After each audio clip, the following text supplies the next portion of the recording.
E o presidente Lula na China, os resultados então para o Brasil com esses acordos assinados e a trégua temporária de tarifas entre Estados Unidos e China. Assuntos então para análise de Ana Amélia Lemos, jornalista e ex-senadora, nossa comentarista aqui do canal. Muito boa tarde, bem-vinda, Ana. Boa tarde, Simone.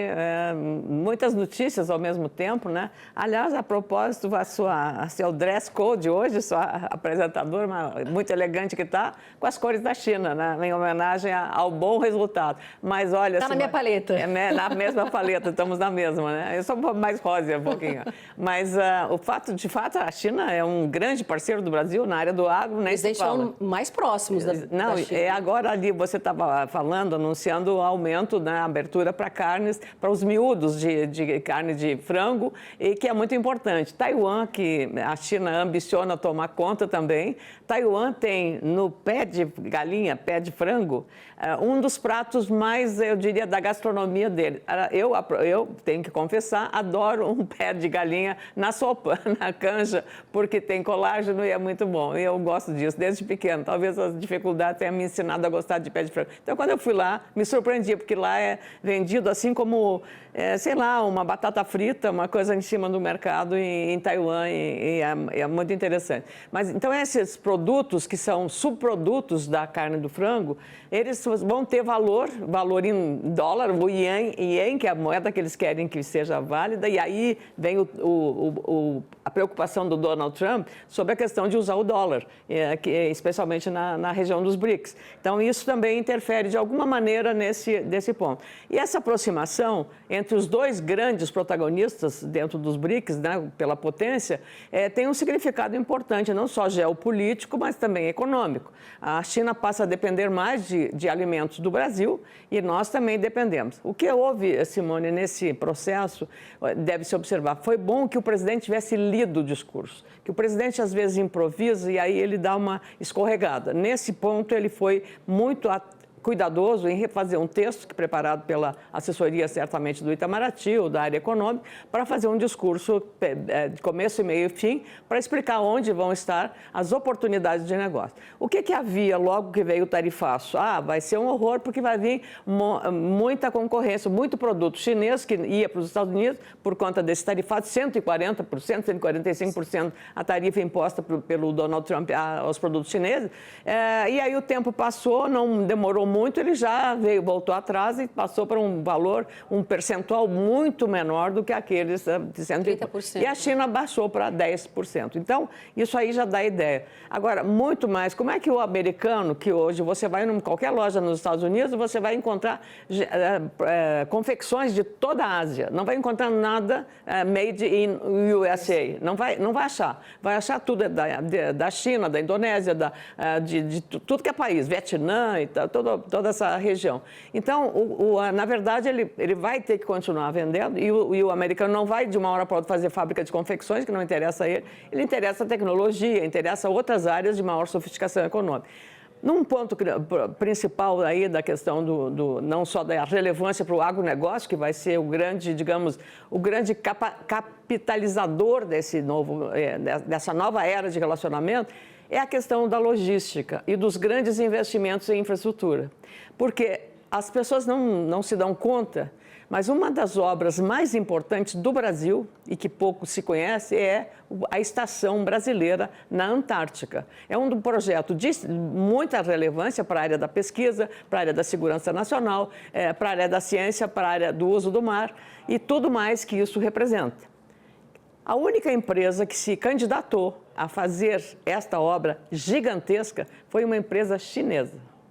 E essa empresa chegou no meio do caminho, ela estava claudicando, porque o gasto, ela tinha que trazer todo o material da China para ir para a Antártica, numa logística absolutamente desafiadora, porque tinha que chegar um navio grande com os materiais, parar num lugar e distribuir os materiais depois por embarcações menores até chegar na base de Araconçu. E não podia, ao terminar, não podia deixar um alfinete lá. Nada, porque lá é uma zona de preservação total. Então, o que aconteceu? Na metade do caminho, a empresa disse para o governo chinês, olha, não dá mais, nós vamos ter que abandonar porque não tem mais dinheiro. O governo chinês bancou, isso é de interesse da China fazer essa obra, vocês vão fazer a obra. Isso dá medida, a informação dá medida da relevância que, eu diria assim, do ponto geopolítico, a China está trabalhando no mundo. No Peru, que já tem naturalmente uma influência de imigração chinesa grande, até na gastronomia, a comida tifa, que se fala, é uma mistura, uma fusão da comida chinesa com a comida peruana. Então, isso é muito comum em Lima, no Peru, e agora eles estão lá, já abriram e está funcionando, talvez o maior porto da América do Sul, em território do continente sul-americano, que é da China. A China que fez como alternativa até o Canal do Panamá. Ligar o Atlântico ao Pacífico, no Pacífico, então, reduz as distâncias. Agora, é bom olhar o tamanho desse porto. É bom olhar o tamanho desse porto, o que também isso a geopolítica está explicando. Então, essas questões, Simone, têm relevância na questão geopolítica e na questão dos financiamentos dessas áreas. Nós estamos precisando de muita coisa. A China trabalhando em muito, né, nesse grande projeto, mega projeto do Xi Jinping, quando a gente fala na nova Rota da Seda, que o Brasil ainda não se posicionou, né, Ana? No Brasil não está seguindo, mas em meio a isso, será que não é para não buscar um embate com os Estados Unidos?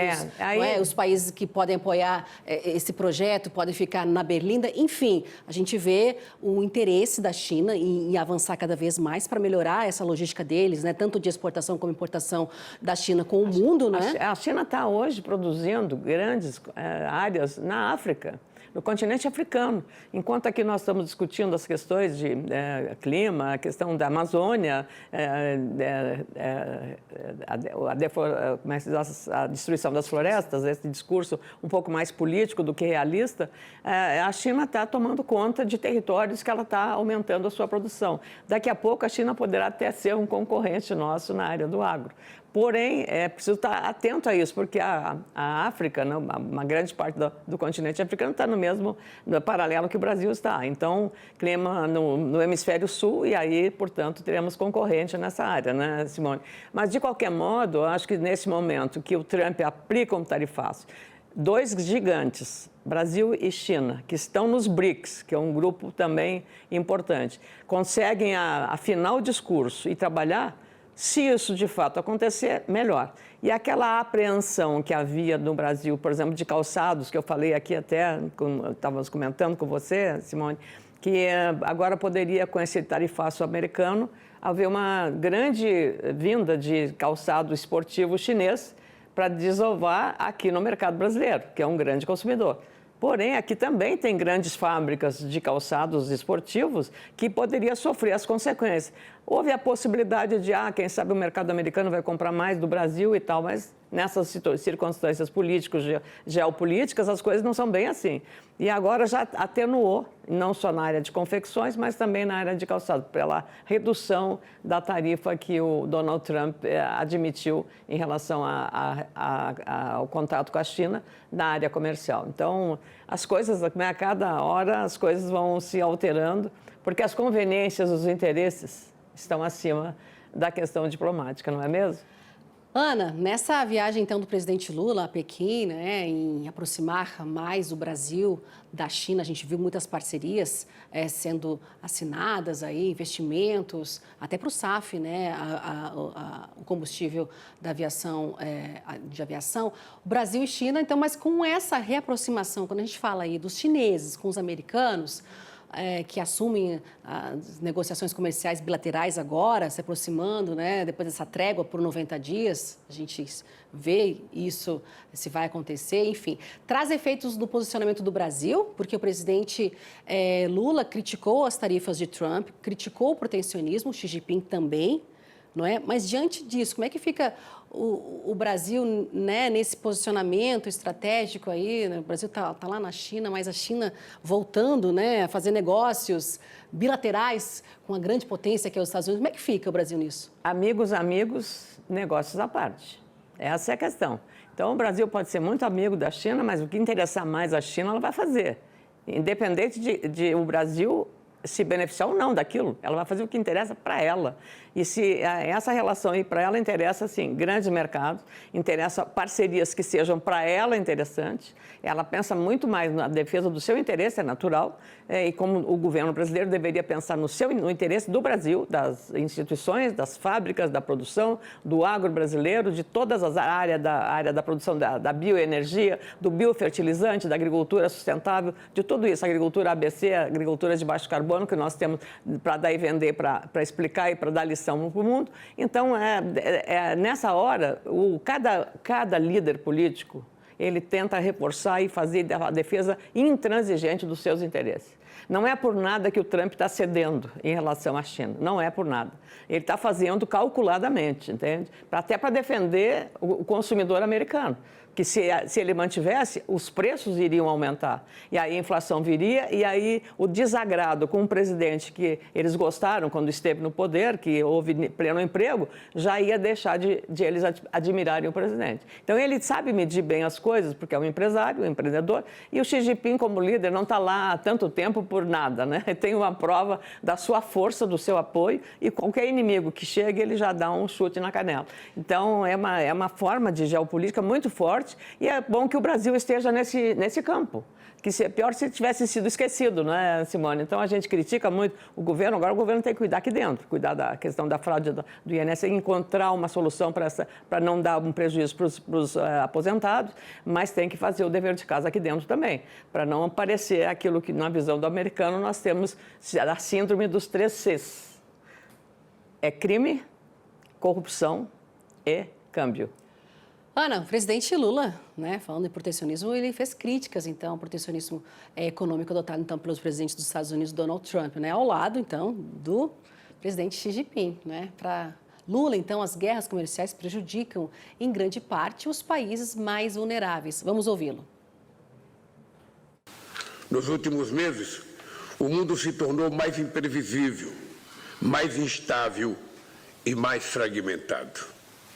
China e Brasil estão determinados a unir suas vozes contra o unilateralismo e o protecionismo. A defesa intransigente do multilateralismo é uma tarefa urgente e necessária. Como demonstrado na discussão que tivemos no Fórum CELAC-China, a América Latina e o Caribe são uma das regiões que mais sofre nesse cenário. Guerras comerciais não têm vencedores.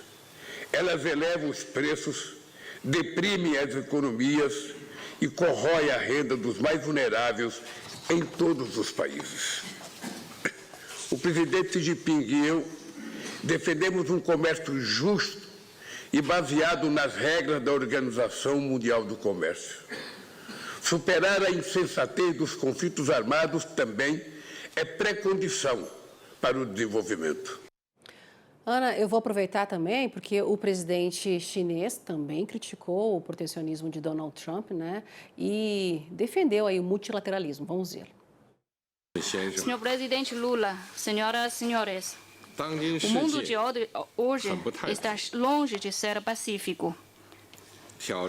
Enfrentamos cada vez mais desafios. Mas o sul global está cada vez maior, está crescendo rapidamente e já é uma força vital para resistir a unilateralismo e protecionismo, como também é uma força crescente para promover que a ordem internacional seja mais justa e razoável.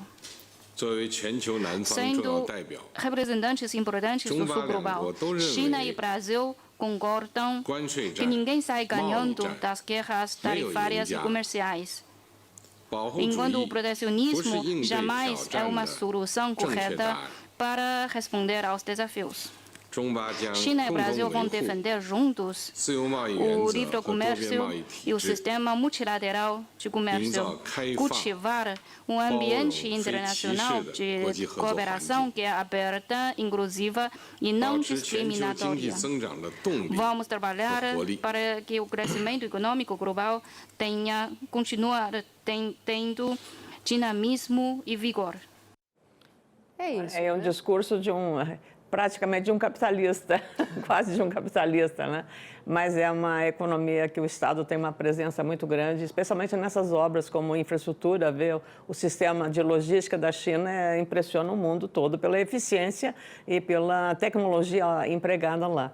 É claro que a afinidade dos pronunciamentos foi para uma confrontação, pelo menos aparente, entre as posições tomadas pelo governo americano, da gestão atual de Donald Trump, que é contra o multilateralismo. Ele quer a relação bilateral do que uma relação multilateral. E o que incomoda mais o Donald Trump é exatamente os BRICS, que junta a China, a Rússia, o Brasil e a África do Sul. E então, outros mais, né? E outros mais, entrando mais outros países. Então, isso é exatamente porque os Estados Unidos, dessa forma, perdem o protagonismo estratégico, geopolítico, numa área muito sensível. Veja o caso agora da guerra entre a Rússia e a Ucrânia. Então, isso também pesa. E o Brasil está caminhando, e o Donald Trump entrando nessa jogada para tentar ele ser o moderador dessa guerra que envolve duas nações que a gente tem muita relação, que é a própria Rússia e também a Ucrânia. Então, é um jogo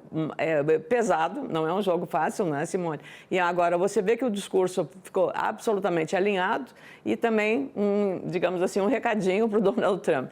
Se ele vai ouvir ou não, bom, isso é outra história, né? Até porque quando a promessa é demais, o santo desconfia. E a China, em relação a esses grandes investimentos, né, quando a gente fala na infraestrutura, interessa muito a China, a América Latina. Evidente. Né? A gente sabe muito bem. E para eles fala-se no multilateralismo, dinheiro. mas eles querem muito, né, a participação da América Latina para ajudar nessa infraestrutura deles, né? É para ter controle, né? É para ter controle também, muito global, distribuído em todas as regiões do planeta, né? Quer dizer, isso aí uma das críticas que eu já ouvi falar em relação a isso, né? Aumentar cada vez mais o poder. Exatamente. Da China.